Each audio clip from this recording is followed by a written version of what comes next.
Guys, he's brought so much information to us already, and he talks in such detail about different subjects. And tonight we're really grateful for him to bring the power of protein to us. So with that, Dr. Imran, I'm going to hand it over to you. As always, Brian, thank you so much for the wonderful introduction, and I welcome everybody to the night. Hope you guys are excited and ready to go, and we're going to give you some information. Hopefully I will answer some of the questions that you've had over the working with the USANA products, but also just in general about proteins. Because I think some of the things that you may learn tonight may be a little bit surprising and may give you a different way of looking at the idea of protein in our diet. So there will probably be a visual component to this at some point. I think we're going to record tonight and possibly put it together with this visual presentation to kind of the impact of what I'm. But let's go ahead and get started. So, as with many things that I present on, I kind of start from the perspective of things breaking down, and that thing breaking down is usually obesity. When obesity happens, it usually tells us that there's something wrong going on. So if any of you are following the blog on Spring Cure, you know that we listed the 5 dietary risk factors for obesity in one of the recent blogs, or it's going to be coming out in the not too distant future. But those 5 dietary risk factors for obesity that have been found to be each one of these independently a risk factor for obesity is, number 1, the percent of your calories that you take as liquid calories. So all those things those extra things that you drink, those sodas, that smoothie, any of those coffee drinks with a lot of sugar in them, any of those things, those all are independent risk factors for obesity. The second thing, and most of you who have been with USANA are familiar with the concept of glycemic index. And glycemic index is how high your blood sugar goes when you eat a particular food, and so things that have a higher glycemic index drive your blood sugar higher and presumably cause more insulin release, which causes more fat storage. So that's the second independent risk factor for obesity. And the third one is the calorie density of foods. How many calories per gram of this food? So there are some foods that are more calorie dense than others. We know that foods such as vegetables have very little calories in a very big volume. You could eat 10 pounds of spinach, and it would hardly be the same as taking, one of those new Subway Frito sandwich things that they've got. So the calorie density of foods is an independent risk factor for obesity. The more calorie-dense foods you eat, things that have a lot of fats in them, fried foods, etc., the more weight that you will gain. And here comes one of the surprising ones, the variety of foods. Variety of foods actually is an independent risk factor for obesity. And any of you who have ever walked into a restaurant and looked at a menu know what happens when you look at that menu. Your mind immediately seizes up and you start weighing all the possible options. Which one tastes better than the other? Which one do I want to get? Is this one healthy? Is this one not? Which one do I have a craving for? And it gets worse when you add a buffet, because then what do? Well, you want to sample everything. So you try a little bit of everything, and that adds up to eating more food than you would have had if you had just one item. And, of course, when you taste one that you really like, you got to go back and get more of that one particular item. So it ends up leading to you eating more. So variety actually isn't necessarily a good thing. Variety is actually a risk factor for obesity. And finally, we come to the one that we're going to be talking about tonight, the percent protein in the diet. And the percent of protein in the diet is a really important risk factor, because if you don't take enough protein in the diet, things just don't work right and you don't lose weight. You actually gain weight. The body detects that lack of protein as a lack of nutrition. That lack of nutrition triggers the body to sense, oh my God, I'm running into a famine and I don't know when I'm going to see real food again, so I better hang on to all the fat that I can right now, because I don't know when I'm going to see real food again. So you got to make sure that the protein is there. So Dr. Google defines protein as any class of nitrogenous organic compounds that consist of large molecules composed of one or more long chains of amino acids and are an essential part of all living organisms, especially as structural components of body tissues such as muscle, hair, collagen. Now, a really complicated way of saying proteins are really important. They're made of amino acids. They're part of just about every part of everything in the body that's important. And as I mentioned, the amino acids, the proteins are composed of 20 different amino acids. And some of those are essential amino acids, meaning that our body cannot make these. Our body can make most amino acids, but there are, 7, 8, 9 amino acids that our body cannot make, that we have to get from our diet. So it's really important that we take in appropriate amounts of protein in our diet that contain these essential amino acids. And these essential amino acids, most of them come from animal protein, but you can get them from plant protein, but you have to be careful to make sure that you get the right amounts of the right sources of those plant proteins. So there are a lot of sources of protein. Everybody knows, thinks of meat when they first think about protein.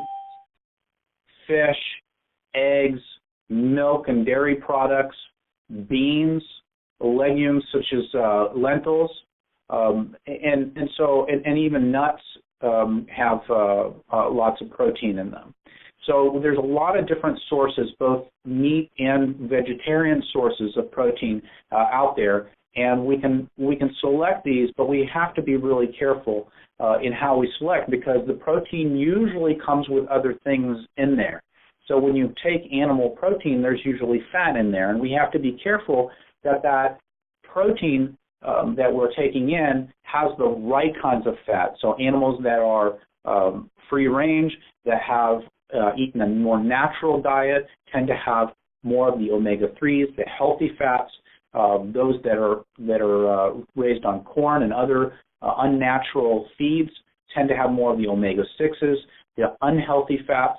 And so you have to really be cautious as to where you get your protein and what kind of protein source you're using. So how much protein is there in the human body? Well, it's estimated there are about 2 million different types of protein in the human body. And this is absolutely remarkable because proteins are coded for in our DNA, but we've only got 20,000 to 25,000 genes.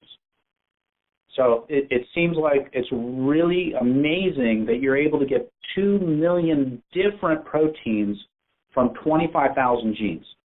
Absolutely remarkable. It means that the same genes can code for multiple proteins. That means that the proteins you can make basic building blocks and either cut down that protein, that sequence from that gene, that protein sequence from that gene to something shorter, or you can put multiple pieces of protein together to make larger protein molecules to get that big variety. So it's amazing how the body has its own kind of zip file built in. We're able to zip all the information and all those 2 million proteins into 25,000 genes. Now that's pretty efficient. Now the importance of protein, there's a lot of important functions of protein in the body. The first thing we think about is structure. There's a lot of structural components of the body, all the connective tissues in the body. Collagen is the main connective tissue in the body, and that is a structural protein. Now, we don't think about it, but protein and collagen protein is actually really important for not only formation of cartilage, but also in the formation of our bones. So if we don't have enough protein, our bones cannot be formed, and they cannot be formed correctly, and they don't have the same strength. Now, the second function of protein is as a transport molecule. What does that mean? Well, protein carries things around the body. Protein carries things such as oxygen. So hemoglobin is an extremely important protein in our body, and that carries the oxygen that helps us live, right? We breathe. The oxygen from the air gets transferred to hemoglobin in our red blood cells, and that's of our body. And there are a lot of other things that get transported. Many of the antioxidants that we're so familiar with get transported by proteins. Many of the hormones and the nutrients in our body get transported by proteins. So if we don't have adequate transporters, we can't get those things to where they need to be. And those transport proteins also help to prevent those things from getting too high in our blood system. When we take in too much of a particular substance, sometimes they bind to the proteins, and then that lowers the blood levels so that they don't become toxic, and it kind of stores them for when we need them. As that stuff is taken out of our bloodstream, then more is released off the proteins to go into the cells. So it's really important to have those transport proteins around. The other things that proteins do are help us with our immunity. Now, how does that work? Well, all of our antibodies, remember when we talk about immunity, one of the most important things in our immunity is antibodies. Antibodies are formed against different microbes, and they help bind those microbes. They lock up those microbes so that they can't invade the cells of the body, and they help the body recognize the microbe as foreign so that the body can adequately attack it and get rid of it. So without protein, we can't make the antibodies that we need to defend our body. Now, also as far as the defense and protection of our body is maintaining our DNA. Our DNA, like I said, is the code in our cells that helps the body determine what proteins are going to be formed. And then those proteins, in turn, carry out the functions in the body. So that DNA is subject to be damaged by things from the outside. And that DNA damage over time through different free radicals can cause mutations, and those mutations can lead to things such as cancer. Well, certain proteins actually attach to the DNA and allow the DNA to be wound into tighter and tighter coils, which helps protect the DNA, but also makes it into a compact system that can be fit into the nucleus of the cell, into the center of the cell. And these proteins, there's other proteins that actually help protect the DNA and repair the DNA when it is damaged. So without adequate protein, we can't repair and we can't protect our DNA.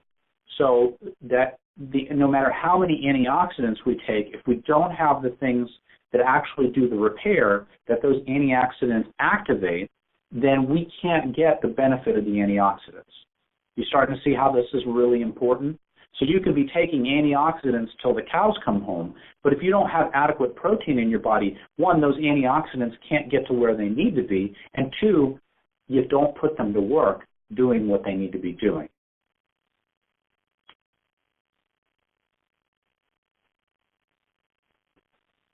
Hang on one second. All right. So protein also plays a key role in muscle. Now, most of us know that. You know, when you're trying to build muscle and you're exercising, you think about building your muscles and taking in more protein. We tend to eat a little bit more meat. Some people take those protein supplement shakes or protein bars to try to augment their protein, and that's really important. But muscle isn't just in our skeletal muscle, in our arms and legs and our abs. There's also smooth muscle in our intestine. And without adequate protein, our intestines can't work. Without our intestines being able to work, that means that our intestines don't function properly, we can't absorb our food, and therefore we can't absorb the other nutrients that we have going through our intestinal tract. So again, when we take in supplements, antioxidants, any other substance into our intestinal tract, if we don't have adequate protein, we can't move things through the intestine to the point that they actually get absorbed. So again, we get a problem.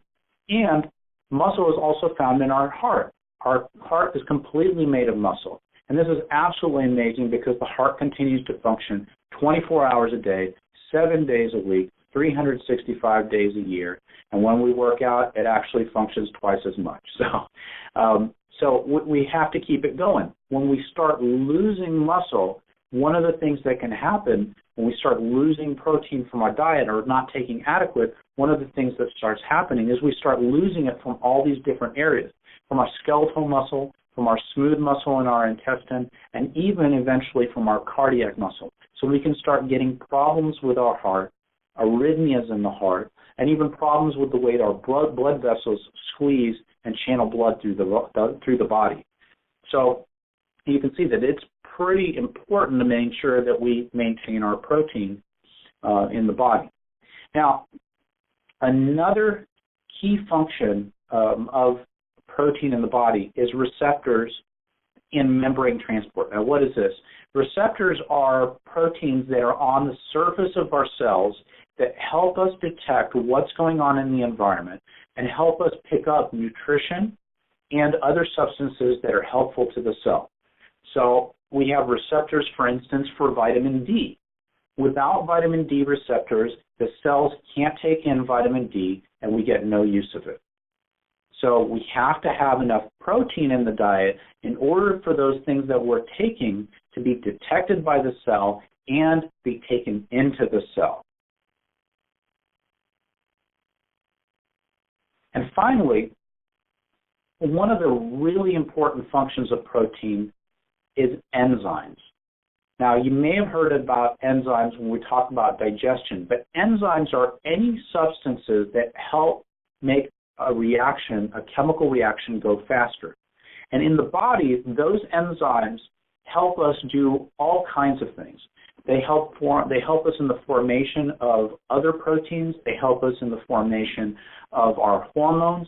They help us in burning fat or releasing fat from the body or making fat, so we can have lipolysis or breaking down fat, or lipogenesis or making fat, and those are helped along by enzymes. Those reactions don't happen easily on their own, so they have to have an enzyme or a protein that makes that reaction happen faster. So without proteins, we don't have enzymes. Without enzymes, we can't lose weight, we can't metabolize our food, we can't do a lot of things in the body. We can't make all of those receptors that make our brain work, all the hormones in our body that make our body work.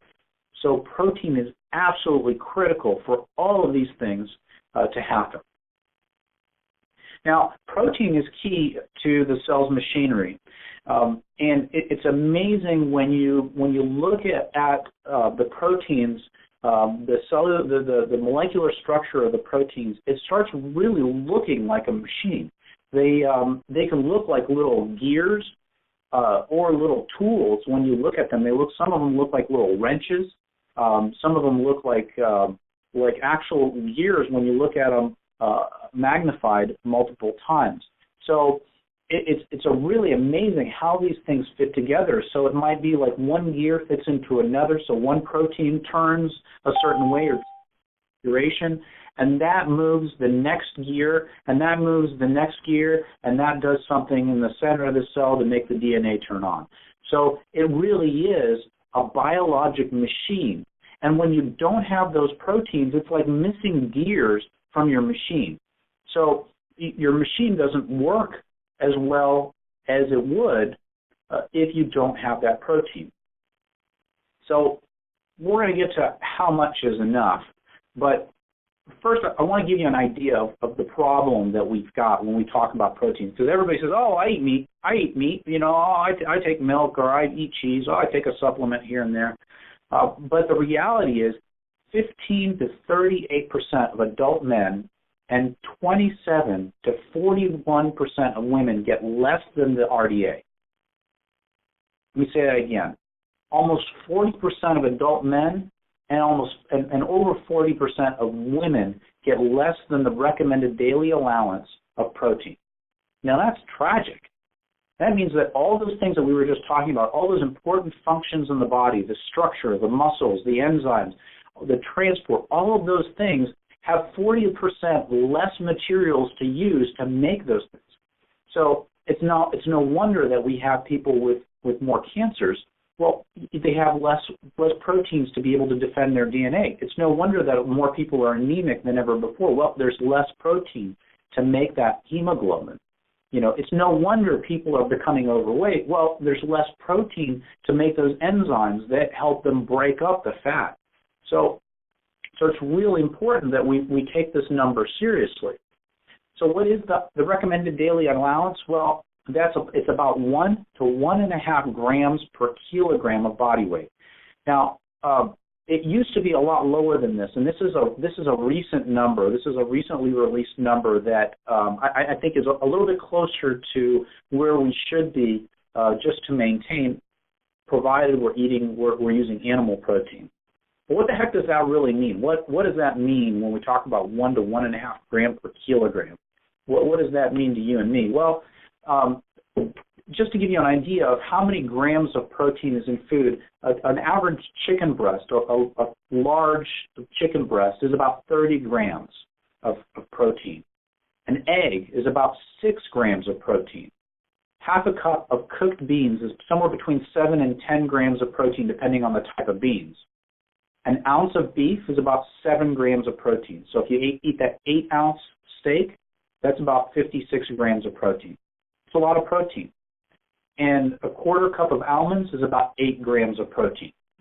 So we can add things into our diet. We can easily find things in our diet, things that we can eat, whether we're eating meat, whether we're vegetarian or vegan, that have a lot of protein in them, and add those into our diet.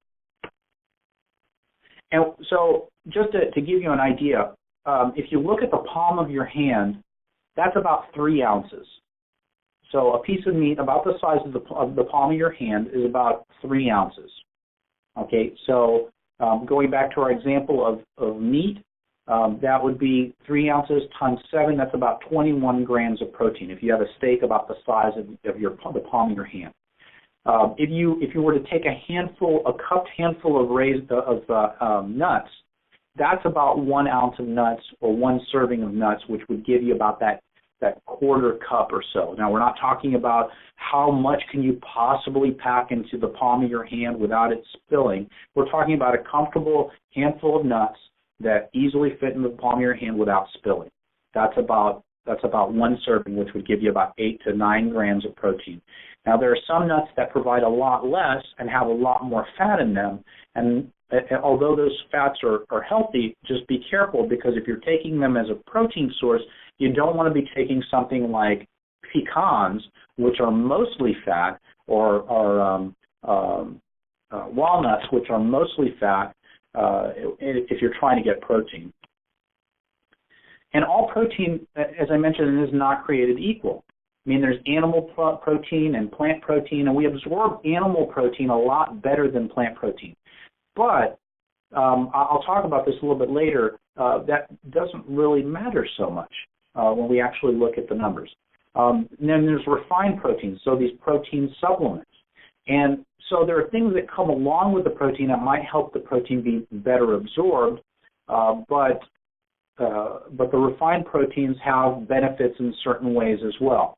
And some of those refined proteins can be fast absorbed or slow absorbed. So, for instance, when we think about a supplement, a lot of us think about whey protein. Whey protein is probably one of the most common supplemented proteins, and it's a protein that comes from milk. Now, whey protein isn't the only milk protein. There's also casein. And casein is a protein we usually think about associated with, like, cottage cheese. And that's why cottage cheese was so big in diets in the past, is because of its high casein content. And that casein was very satisfying. It's a slow-absorbing protein, so it helps regulate your protein levels over time. It absorbs over time and keeps you from having peaks and troughs, because protein can actually have a glycemic index as well. So the whey protein is absorbed very fast. So it gives you a big rush all of a sudden, and it satisfies your immediate hunger cravings, but over time that hunger will come back. Casein doesn't give you an immediate response, but it does last longer. So let me ask you all a question, and think about this for a second. Have you ever heard somebody say, well, my vitamin D level is low despite me being on supplementation? I'm taking 8,000, I'm taking 10,000, I've been getting the shots for 100,000 units of vitamin D, every single week, and I cannot get my vitamin D level to go up. Anybody ever hear that before? I hear that all the time. How about my calcium level is low? I'm taking all these calcium supplements, and my calcium level still is low. My bones are still getting brittle. I don't understand it. What's going on? My iron is low.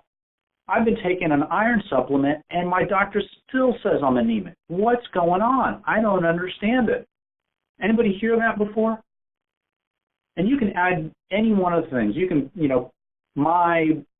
add your complaint here. Despite any supplementation, this thing is still low. And that happens for a reason. That happens for a reason, because you can keep taking as much as you want. You can keep taking as much as you want, but if you don't have a way to use that, then you have the way I like to think about this is, if you think about this, your body is kind of a fancy restaurant. And you walk into that fancy restaurant and you order really great food. Okay, and that really great food can represent food or supplements or whatever you want. And you put in the order for that food. The food gets made in the kitchen, but there's no waiter. What happens? Well, the food never gets to you, right? So even though you've gone into this great restaurant, there's plenty of food there. If the food never gets to you, that's a problem. And that's what the transport proteins are for. So when I say transport is really important, all of these supplements that we're taking, if there's no transport to move those supplements through the body, to pick them up from the intestine and move them through the body, then that's a problem. There's no waiter. But it's worse than that. So suppose the food gets to the table. And the food, you have to eat it using utensils, right? If you have a steak, I guess you could pick it up and just chew on it, but that doesn't look really good in a fancy restaurant. You need, a fork and knife. You need utensils. So without those utensils, it'd be real hard to eat that food. And that's the same thing. If we don't have receptors on our cells to detect or pick up that food, we can't take it into our cell. So we don't have the utensils to actually make use of that food. So you have to think about what is the thing that's going to, am I taking in the proper supplementation, but then am I actually making use of it? Can I make use of that supplement? And if you're not taking enough protein, then you're not going to make use of it. So what do you need to use your protein as efficiently as possible? Well, the first thing, and everybody who's worked out or knows about protein supplementation knows you're supposed to take lots of water when you take in protein for several reasons. Our body is essentially a protein machine floating in water, and without that water, the gears start rusting. They don't move. The protein kind of settles and doesn't move anywhere. So our body works less efficiently. Second, that water helps us metabolize or use that protein, because that protein needs to be broken down in the intestine into its component parts of amino acids, and then those amino acids need to be reassembled. That process takes water. The third thing that happens is when you metabolize protein, acid is released into the blood. And the body does not like to be acidic, so that it has to run that blood through the kidneys to make sure to get rid of that acid. Well, you can't really run the blood through the kidneys efficiently if you don't have water, if you're dehydrated. So you have to have plenty of water. And the next thing is, when you eat lots of protein, your body actually releases calcium into your urine. So you've got to make sure that you've got plenty of water so that calcium doesn't turn into calcium salts that deposit and turn into kidney stones. So it's real important to make sure that you take plenty of water. But just to give you an idea of how much impact that protein has on how things are absorbed, let's use calcium as the example. So normally, if we were to use a low-protein diet, what most people are eating, when we talked about 40% of people are getting less than the RDA, and that means that there's even more people who are probably taking less than they should be taking, but it's probably meeting the RDA. So when you take a low-protein diet, you only absorb 18% of any calcium that you take in your diet. So that calcium pill that they've got designed to break down right away in your stomach, that's made of combination of calcium carbonate and calcium citrate so that it's best absorbed, guess what? If you're taking a low protein diet, you're only absorbing 18% of that. So all that hard work goes for only 18% of benefit. And the rest of it is just pooped right through. But what happens when you switch to a high protein diet? Let's say you boost your protein up to 1.5 to 2 grams per kilogram of weight. Now this actually does something pretty profound. It increases the intestinal absorption of calcium. It increases the intestinal absorption of calcium up to 26%. That's a 40% increase in your calcium absorption. So when you take that calcium supplement, and when you're taking supplementation and you're trying to get the most out of it, if you're not taking adequate protein, you're losing 40% of the opportunity right there. You're losing 40% of the opportunity of that supplement. So, and the same applies for a lot of other supplements that we might take and a lot of other nutrients that we might take in our diet. So calcium is really important. So if we take the RDA of 1 to 1.5, that's pretty neutral. So it keeps our calcium absorption somewhere between that 18 and 26%, somewhere in the middle there. So it's real important to make sure that we do take adequate adequate protein so that we can absorb calcium and a lot of the other supplements that we might be taking.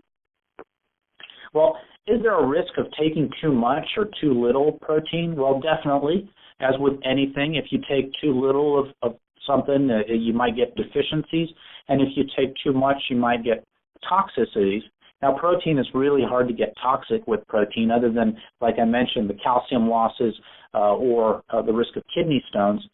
There's a few other things that can happen if you take too much protein in the diet, but it's very rare for people to run into that problem. I mean, unless you're eating an all-protein diet like an Atkins or something like that, which, by the way, I do not recommend for anybody. Okay, Atkins diet does not work, and if you've ever tried it, it's difficult, and at the end you end up being miserable and you end up gaining all the weight back. So don't do Atkins. Okay.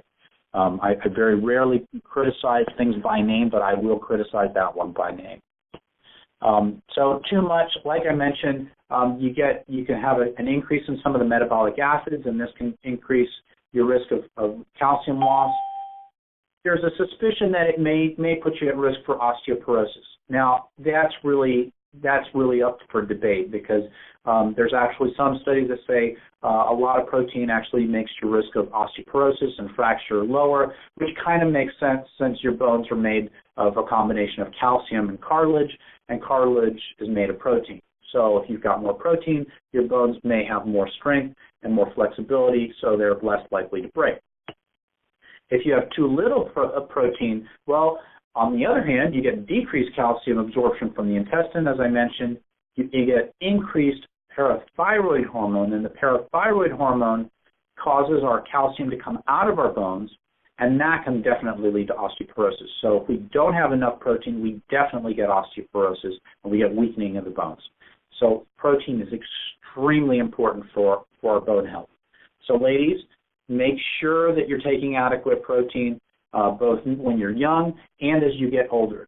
In fact, one of the things that they saw in women, they've done all these studies about calcium supplementation and vitamin D supplementation and looking at bone healing in hip fractures in older women, and none of these have really been proven to help at all. The one thing that has actually been proven to improve the outcomes for women with hip fractures, older women with hip fractures, has been boosting their protein intake. Excuse me, talking too much here. All right. So, as I mentioned, if you don't have enough protein, that means that you can't form the receptors in the body to take up all the nutrients that we've got. So things don't work as efficiently. So that vitamin D, that vitamin C, that vitamin E, all of those nutrients that we're taking in, those antioxidants that we're taking in, can't be used. Things like our thyroid hormone is extremely dependent upon protein. It's bound to protein as it goes through the body and only functions when it's bound to certain proteins and released from those proteins. So it's extremely important. And the receptor for that hormone is a protein.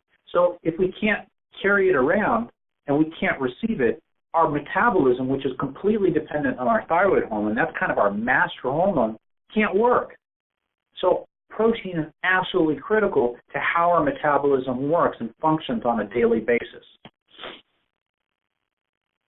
And like I mentioned, if you don't have enough, you can't get those enzymes that help us break up fat. If you're trying to lose weight, if you're trying to lose fat, if you've got that little tire around the middle and you haven't been able to lose it, well, if you're not taking enough protein, you definitely won't lose that. So I think a lot of people wonder, well, what happens if I'm a vegetarian? Because a lot of this information has to do with animal protein. And when we usually think of protein, we think of animal protein. But there's a lot of sources of protein, all the different beans and lentils and legumes, all of those contain protein. Peanuts and nuts all contain protein. So you can get really good quality proteins from those vegetable sources. And there's good news and bad news for people with a vegetarian or vegan diet. Well, the first thing is plant-based protein doesn't give the same urinary losses of calcium. So if you take lots more plant-based protein, which is actually kind of hard, you don't lose as much calcium, which is a good thing. And a plant-based diet has lower intestinal absorption of calcium.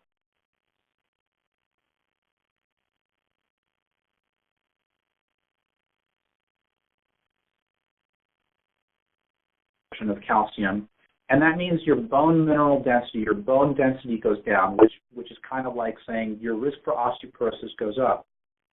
But here's the good news.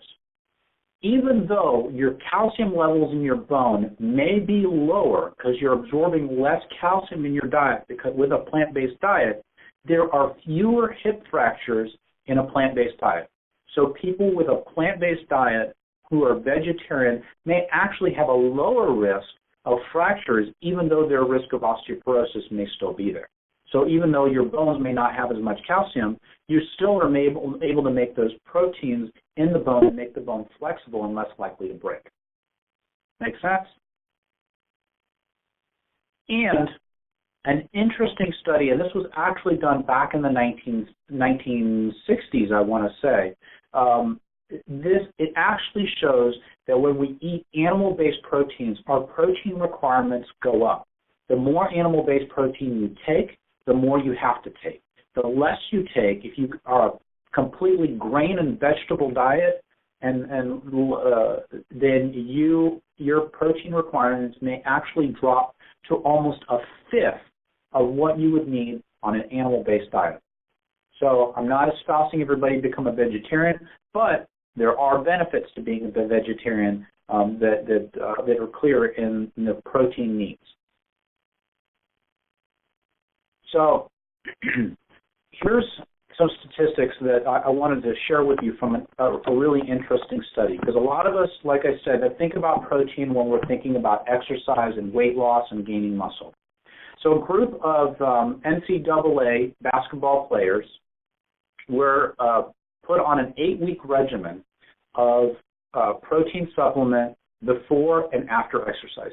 24 grams of a combination of whey protein and casein before exercise and 24 grams afterwards. So a little protein shake before exercising and a little protein shake after exercising. And they do this with 8 weeks. And they were compared to people who were just put on the same exercise. They were all doing the same exercise regimen, completely the same exercise regimen for the 8 weeks. And the only difference was that protein supplementation. So what happened? Well, the first thing that happened is all of them gained on average 1.5 kilograms of muscle. 1.5 kilograms of muscle. All right, so that's 3.5 pounds of muscle gain in 8 weeks. That's amazing, okay? And they all had 1.3 kilograms of fat loss. That's about 3 pounds of fat loss in the same 8 weeks, just by adding protein before and after their exercise, doing nothing else different in their diet or exercise or anything else. It's compared to people who were just doing the exercise. They added more protein before and after their exercise. They actually lost more fat. All right. Now here we get to some numbers that are going to mean something to some of the younger guys. All right. On bench press, they averaged an increase of 4.3 to 7.5 kilograms of increased capability in the bench press. Okay. Now, if you do the math, that's a lot of weight that you're able to press, more than you would have been able to had you just been exercising by itself. I mean, 7.5 kilograms, that's, what is that? That's 2.2 times 7.5, that's 16.5 pounds more that you're able to lift in 8 weeks. That's a huge gain. That's a huge gain. But wait, there's more, okay?